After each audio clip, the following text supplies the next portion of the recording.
샬롬. 여러분 평안하셨습니까? 저는 오늘 마태복음 24장 44절의 말씀을 본문으로 어떤 설교가 혼인집으로 들어가는 기름을 예비하는 설교인가라는 제목으로 말씀을 드리려고 합니다. 이러므로 너희도 예비하고 있으라. 생각지 않은 때에 인자가 오리라. 예수님은 우리에게 예비하고 있으라고 말씀하셨습니다. 그리고 우리가 예비하고 있어야 할 이유는 예수 그리스도의 재림의 날이 어느 때인지 모르기 때문입니다. 그러므로 깨어 있으라. 어느 날에 너희 주가 임할는지 너희가 알지 못함이니라. 여러분, 예비하고 있는 자들에게는 예수 그리스도의 재림이 언제인지 몰라도 됩니다. 왜냐하면 예비는 예수 그리스도의 재림이 언제이든 상관없이 맞이할 준비를 하고 있는 상태이기 때문입니다. 그렇다면 여러분, 무엇을 예비하여야 할까요? 예수님의 말씀을 들어보면 예수님께서 말씀하신 예비는 재림하시는 예수님을 맞이하기 위해서는 반드시 준비해야 하는 필수 조건입니다. 그런데 오늘날 우리의 현실은 무엇을 예비하며 또 어떻게 예비하여야 하는지 캄캄합니다. 왜냐하면 누구한테 예비란 이런 것이다라고 들어본 적이 없기 때문입니다. 여러분, 성도들이 예수 그리스도의 재림을 맞이하는 예비는 목사님들의 설교로부터 시작됩니다. 다시 말씀드리면 예수님께서 예비하고 있으라는 말씀을 실천하기 위해서는 반드시 목사님의 설교가 필수라는 것입니다. 따라서 오늘날 목사님들의 설교는 예비하고 있으라 말씀하신 내용에 초점을 맞춰야 합니다. 그래야 성도들로 다시 오시는 예수 그리스도를 맞이할 수 있도록 준비시킬 수 있기 때문입니다. 여러분들은 예비에 대하여 듣고 준비하고 계십니까? 그렇다면 여러분들은 예수 그리스도께서 언제 오신다 하여도 걱정하지 않으셔도 될 것입니다.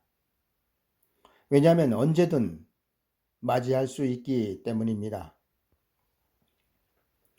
요즘 저는 마태복음 25장의 열처녀의 비유에 대하여 계속적으로 말씀을 드리고 있습니다. 그리고 알면 알수록 열처녀의 비유의 말씀은 깊고도 깊은 말씀이란 사실을 절감하게 됩니다. 여러분, 오늘 말씀의 핵심인 예비하고 있으라는 말씀도 열처녀의 비유와 아주 연관이 깊은 내용인데 잘 들어보시기 바랍니다.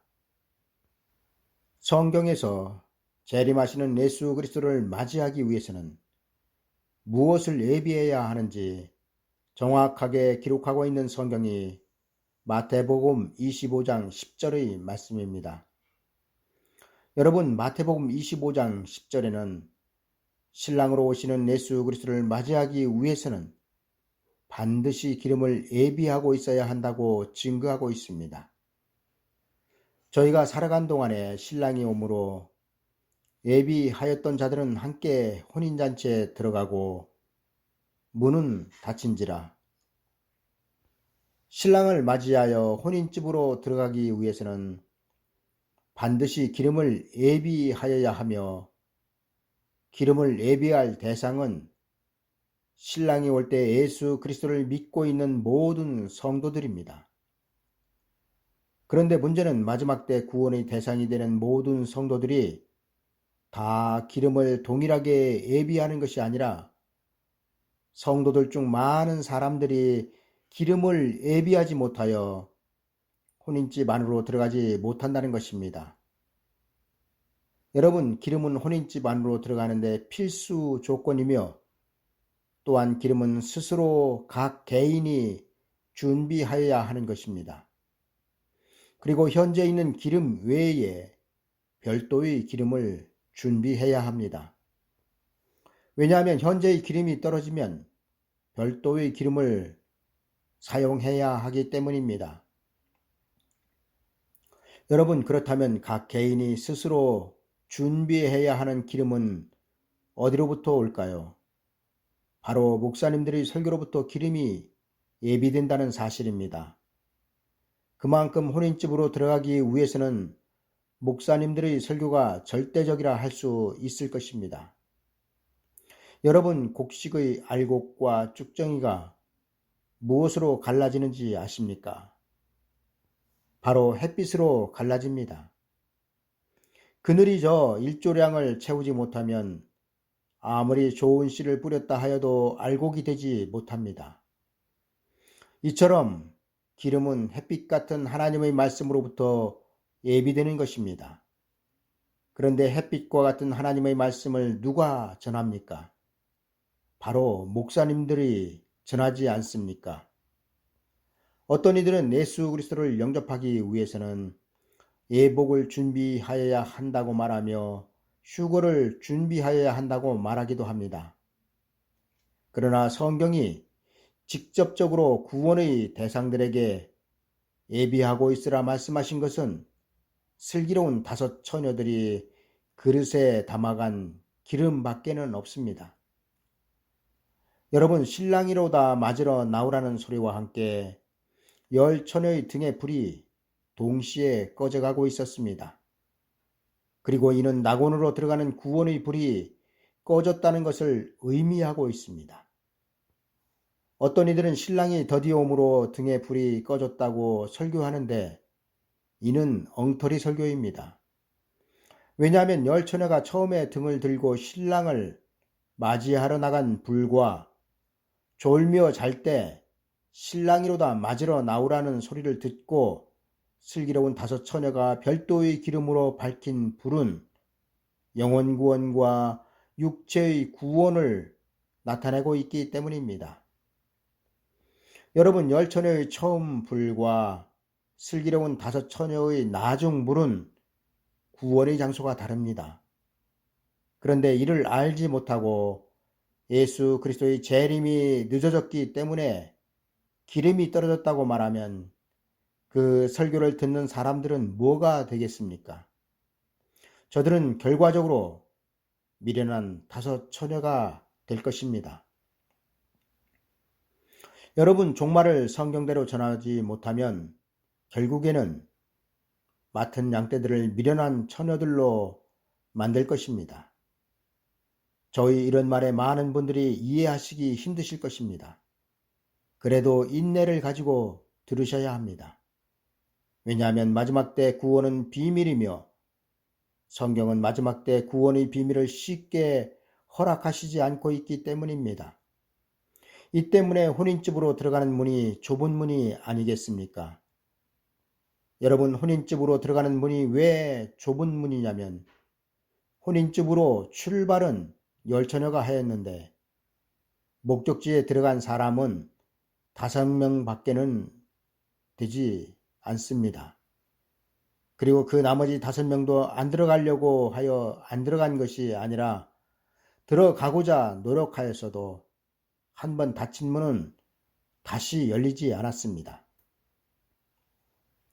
좁은 문으로 들어가기를 힘쓰라. 내가 너희에게 이르노니 들어가기를 구하여도 못하는 자가 많으리라. 집주인이 일어나 문을 한 번 닫은 후에 너희가 밖에 서서 문을 두드리며 주여 열어주소서 하면 저가 대답하여 가로되 나는 너희가 어디로서 온 자인지 알지 못하노라 하리니. 여러분들이 마태복음 25장을 읽어보셔서 아시겠지만 혼인집으로 들어가지 못한 5명은 기름을 빌려보기도 하고 사러 가기도 하였습니다. 그들은 살아갔다가 돌아와 닫힌 혼인집 문을 두드리며 하나님 제발 열어주세요 간청도 하였습니다. 그러나 돌아온 대답이 무엇이었습니까? 내가 너희를 알지 못한다는 말뿐이었습니다. 기름을 예비하지 못한 5 처녀들이 할 수 있는 것은 다 하여 보았지만 한 번 닫힌 혼인집 문은 다시 열리지 않았습니다. 여러분, 슬기로운 5처녀들이 들어간 혼인집은 어디였습니까? 바로 예수 그리스도 재림 때 구원의 장소였습니다. 그런데 구원의 장소인 혼인집 문은 한 번 닫히면 절대로 다시 열리지 않는다는 것입니다. 10명이 같은 목적지를 두고 출발하여 5명만 들어갔습니다. 여러분, 이는 무엇을 말씀하고 있습니까? 바로 혼인집 문은 좁은 문이라는 것입니다. 그리고 그리로 들어가는 진리는 발견하기도 힘들고 듣고 이해하기도 힘든 협착한 길입니다. 높은 차원의 길이며 높은 차원의 진리가 좁은 문으로 들어가는 진리입니다. 이 때문에 찾는 이가 적다고 성경은 기록하고 있습니다. 듣기는 들어도 알지 못하고 보기는 보아도 도대체가 복잡하여 뭐가 뭔지 알 수가 없습니다. 등불이 무엇인지, 기름이 무엇인지, 또 열 처녀는 누구인지, 거기다가 왜 등의 불이 꺼졌으며 왜 또 열 처녀 중 5명만 들어가고 혼인집 문은 왜 닫혔는지 도대체가 알 수 없습니다. 여러분, 상식적으로 혼인집으로 들어가지 못한 미련한 5처녀도 신랑을 기다리지 않은 것도 아니고 그렇다고 혼인집에 가지 않은 것도 아니며 저들은 수년 또는 수십 년에 걸쳐 신랑을 기다리고 있었으며 혼인집 문을 두드리기까지 하였는데 세상에 등에 불이 꺼졌다고 조금 늦었다고 문을 닫고 열어주지 않는 것이 혼인집 주인이라면 여러분들은 혼인집 주인을 쉽게 이해하실 수 있겠습니까? 인간사에서는 혼인집에 와준 것만으로도 고마운 것 아닙니까? 그러나 하나님의 계획은 피조물의 이해와는 상관없이 진행될 것입니다. 그리고 하나님의 계획이 진행되는 과정에 예수 그리스도께서는 우리에게 기름을 예비하고 있어야 한다고 말씀하고 있는 것입니다. 여러분, 신랑이로다 맞으러 나오라는 소리와 함께 10처녀의 손에 등불이 다 같이 꺼져가고 있었습니다. 그리고 이는 천국 복음으로 받던 구원인 영원 구원이 끝났음을 알리는 것입니다. 왜냐하면 신랑이로다 맞으러 나오라는 소리는 혼인집의 문을 열고 있기 때문입니다. 여러분, 혼인집으로의 구원은 10처녀들이 그날까지 경험하지 못했던 새로운 구원을 말하고 있습니다. 왜냐하면 신랑이로다 맞으러 나오라는 소리와 함께 저들의 몸은 호련히 변화를 받고 있기 때문입니다. 여러분, 우리가 영원구원을 받기 위해서는 몸이 죽어야 합니다. 그러나 신랑이로다 맞으러 나오라는 소리는 몸의 변화를 받아 혼인집으로 들어가는 구원이 시작되었음을 알리는 소리입니다. 그리고 이 구원을 받기 위해서는 반드시 기름, 곧 슬기로운 처녀들이 그릇에 담아갔던 별도의 기름을 예비하고 있어야 하는 것입니다. 여러분, 슬기로운 처녀들은 예수 그리스도 재림 때에는 현재 자기들이 들고 있는 등의 기름이 떨어지고 불이 꺼질 줄을 미리 알고 있었기 때문에 기름을 별도로 예비하였습니다. 슬기 있는 자들은 그릇에 기름을 담아 등과 함께 가져갔더니 그러나 이와 반대로 미련한 5처녀들은 현재 자신들이 손에 있던 등의 불이 꺼질 줄을 몰랐습니다. 미련한 자들은 등을 가지되 기름을 가지지 아니하고 여러분, 미련한 5처녀들이 별도의 기름을 예비하지 않은 것은 현재 손에 들고 있는 등불이면 예수 그리스도의 재림 때에도 구원받는 줄 알고 있었기 때문입니다. 그리고 이들이 이렇게 알고 있었던 것은 잘못된 가르침에서부터 시작되었다는 것입니다. 여러분, 10처녀 중 슬기로운 5처녀와 미련한 5처녀는 다 같이 예수 그리스도를 믿고 예수 그리스도 안에 있었지만 신앙의 목적지가 달랐습니다. 슬기로운 다섯처녀의 목적지는 천년 왕국이었지만 미련한 다섯처녀의 목적지는 낙원이었습니다. 여러분, 제가 누누이 말씀드린 무천년주의자들의 실수가 바로 이것입니다. 전천년과 무천년은 구원의 장소가 분명하게 다른데 이를 그 누구도 말해주는 사람이 없습니다. 여러분, 그리스도 안에서 다시 오시는 예수 그리스도를 맞이하기 위해서는 무조건 별도의 기름을 예비하여야 합니다. 왜냐하면 별도의 기름 없이는 비록 예수 그리스도를 믿었다 하여도 혼인집으로 들어갈 수 없기 때문입니다. 여러분, 혼인집으로 들어가지 못하였다는 말은 예수 그리스도를 믿고 구원받지 못하였다는 말이며 이들을 성경은 쭉정이라고 증거하고 있습니다. 이제 말씀을 정리하겠습니다. 예수님은 생각지 않은 때에 인자가 오기 때문에 너희도 예비하고 있으라고 말씀하셨습니다. 그리고 신랑이신 예수 그리스도를 맞이하기 위하여 성도들이 예비하여야 할 것은 별도의 기름입니다. 여러분, 현재 여러분들이 들고 있는 등의 불은 영원구원의 불입니다. 다시 말씀드리면 현재 여러분들이 받은 구원은 영원구원이며 이 영원구원을 받기 위하여 천국 복음을 믿고 있는 것입니다. 그러나 예수 그리스도께서 신랑으로 다시 오실 때에는 현재 여러분들이 받은 영원구원의 문은 닫힐 것입니다. 왜냐하면 천년왕국으로 들어가야 하기 때문입니다. 우리 한번 예수 그리스도의 초림때로 돌아가 봅시다. 그때를 생각해 보면 광야에서 세례 요한의 외침이 들립니다. 회개하라, 천국이 가까이 왔느니라. 이때 성전의 제사는 어떻게 되었습니까? 세례 요한으로 인하여 성전의 제사는 끝났습니다. 왜냐하면 세례 요한이 낙원으로 가는 천국 복음을 전함으로 성전의 제사로 얻는 구원이 끝났기 때문입니다.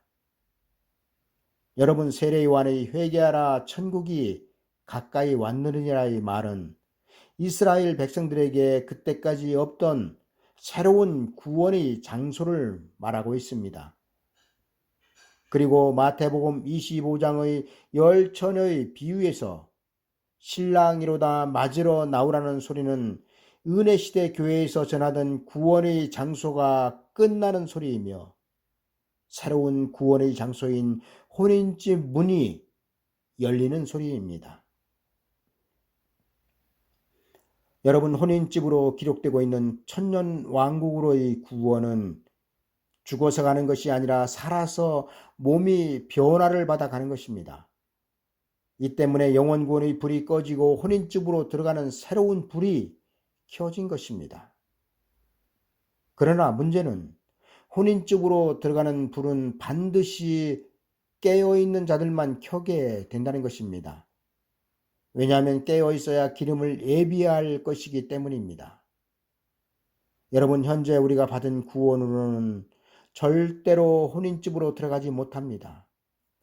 왜냐하면 현재의 구원과 신랑이로다 맞으러 나오라 소리가 난 후의 구원은 구원의 장소가 다르기 때문입니다. 따라서 우리는 하나님께서 은혜를 베풀어 주시는 은혜의 시대에 환난의 때를 준비하며 예비하여야 합니다. 환난기로 접어들면 이미 때가 늦어 기름을 예비할 수 없습니다. 여러분, 신랑이로다 맞으러 나오라는 소리는 교회의 추수를 알리는 소리이며 슬기로운 다섯 처녀가 혼인집 안으로 들어간 것은 알곡이 곡간으로 들어간 것입니다. 손에 키를 들고 자기의 타작마당을 정하게 하사 알곡은 모아 곡간에 들이고 쭉정이는 꺼지지 않는 불에 태우시리라. 여러분, 알곡과 쭉정이의 추수는 교회에 닥칠 환난을 말씀하고 있으며 우리가 지금 들어야 할 설교는 교회의 환난 때 어떻게 하면 알곡으로 추수될 수 있느냐에 대한 설교여야 할 것입니다.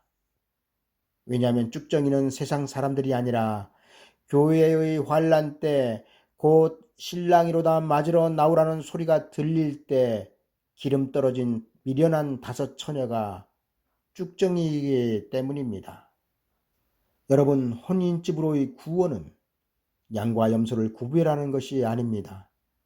신랑이로다 맞으러 나오라는 소리는 양과 양을 갈라놓을 것입니다. 다시 말씀드리면 신랑이로다 맞으러 나오라는 소리는 마지막 때 구원받을 성도와 구원받지 못할 성도를 나누는 소리입니다. 그리고 미련한 5 처녀의 결과를 볼 때 이미 갈라지는 것이 끝난 다음에는 아무리 울고불고 통사정을 하여도 한 번 닫힌 혼인집의 문은 다시 열리지 않는다는 것입니다. 여러분, 이제 우리는 설교를 분별하여 들을 줄 알아야 합니다. 왜냐하면 별도의 기름 예비는 설교를 통하여 준비되기 때문입니다. 이날까지 하나님은 교회를 통하여 세상에 영원한 생명을 주시고 계십니다. 그리고 세상에 주신 영원한 생명의 말씀을 거두실 때가 바로 열처녀의 등에 불이 꺼질 때입니다. 여러분, 세상을 밝히는 불이 꺼지고 나면 바로 교회의 환난기입니다. 그리고 이때 기름을 예비하지 못하면 신랑을 맞이할 수 없으며 신랑을 맞이하지 못하면 혼인집으로 들어갈 수 없습니다. 여러분, 신랑은 밤중에 오십니다. 그리고 이 밤중은 혼인집으로 들어갈 진리가 없는 캄캄한 밤중을 말합니다. 구원 얻을 자가 적으니까라는 질문에 예수님은 좁은 문으로 들어가라고 말씀하셨습니다. 그리고 그 좁은 문이 바로 혼인집 문이며 혼인집으로 들어가기 위해서는 반드시 설교를 분별하여 들어야 할 것입니다. 그리고 그 이유는 예비할 기름은 설교로부터 시작되고 있기 때문입니다. 이러므로 너희도 예비하고 있으라. 생각지 않은 때에 인자가 오리라 하시니라. 여러분, 이제 기름을 예비하는 설교가 무엇인지는 여러분들 스스로 판단하셔서 들으셔야 할 때입니다. 감사합니다.